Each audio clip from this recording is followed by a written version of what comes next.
We are rolling. Good morning. Welcome back to the conversation. This is Pointing Out the Obvious. This is our daily news and politics webcast. I'm your host, Patrick Russell. Over there is my very opinionated producer, Veronica. Together, we're here to quip and quiver through today's headlines, searching for the real, no matter how deep into the swamp we need to go. Veronica, do you agree with me that on an immigration front, Papa Joe has one chance and one chance only to really make true immigration reform by passing this $3.5 trillion reconciliation bill? Definitely, I believe he does. If he doesn't push more to go ahead and do something with immigration, it can take up to another 10 years probably. Right, 2 administrations potentially, if the worst were to happen. Yeah. Potentially, and I agree 100%. The Republican opposition to any individual reform effort from the immigration front would be so stalwart. In the time left, Biden wouldn't have enough resources and support in order to drum up before he'd have to worry about the next election cycle. Remember, that's a gravitational force that starts taking place on agendas, right? On favors being called in. These are all things that stop probably about a year before the next election happens. And I'm obviously an outsider just looking in and giving a bird's eye view of what I've seen happen in the past. But I agree 100% with you that if Papa Joe doesn't pull a hat trick with not only passing the $1 trillion infrastructure bill, but also in getting the Senate to actually, Senate Democrats to get on board, and then to also get the 3.5 budget resolution through with the immigration reform package in place. Remember, just because the $3.5 trillion budget resolution passed 1 or 2 hurdles, it isn't until the actual words go to paper and the actual rules are released and published and that we know what we're working with,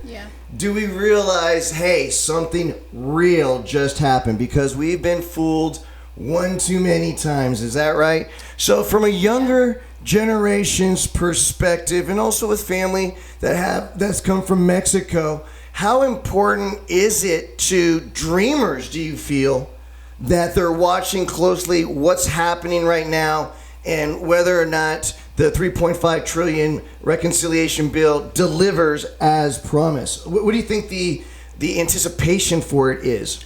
I mean, let's face it, everyone has been waiting for about more than 20 years, ever since the last amnesty. And more than ever, I want to make my point clear. Immigration reform and dreamers and having to provide them with more than just a work permit, it's not about money. It's about pride from who needs to sign, and it's about just having the ability to understand that if someone came to the States and have no criminal record, has everything in order, pay taxes, why not? So my point is, it's not money, because let's face it, by bringing the reform, we'll make sure that all immigrants pay taxes. We'll make sure that they have maybe a car. We'll make sure that they get a house. So it's not about money. It's about pride from the government to say, hey, no, this... A cultural identity that these families, over the course of decades being here, have created. Yeah. The melting pot goes both ways. It doesn't just change the neighborhood, but it changes the persons individually themselves, correct? And for people who are watching this webcast, just answer this question. Who is not an immigrant? Final note. The verbiage on what the immigration reform will entail is so broad, dare I say not even worth describing, which is really why we're not jumping into any details at all at this point. But it will, in most cases, center upon a path to citizenship for a select group of people, which I firmly support. Dreamers, that's a no-brainer to me. That's just labor capital that we've been developing as a country over the last, let's say, 2 decades, 3 decades, and now they're ready to produce. Yeah. Don't send them away now. And then, of course, you have the essential workers, the farm workers. Trust me, not the small mom and pop farm workers, but the industrial, large corporate entities that are pushing for their cheap migrant labor to be able to cross the border easily.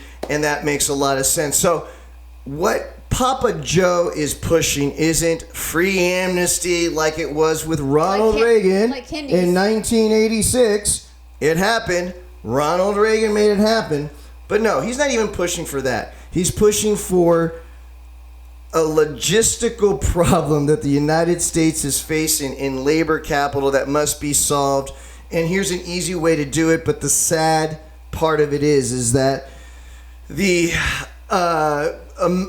acrimony and the stalwartness between Donald Trump, Kevin McCarthy, McConnell, and their denial of pushing forward any progressive agenda of any kind, especially when the label immigration is stamped on the top. This is Papa Joe's last and only hope. And so, Papa Joe, I really hope on this front that you succeed. Guys, please be part of the show. Use the comment boxes below. Don't just subscribe to the show, even though we will be doing this on a daily basis, but be part of the show. It'll make it a whole lot more fun. Guys, remember this. No matter what comes your way today, no matter what obstacles or challenges that you face, you just need to remember one thing. Give them hell. Have a great day, guys. We'll see you tomorrow.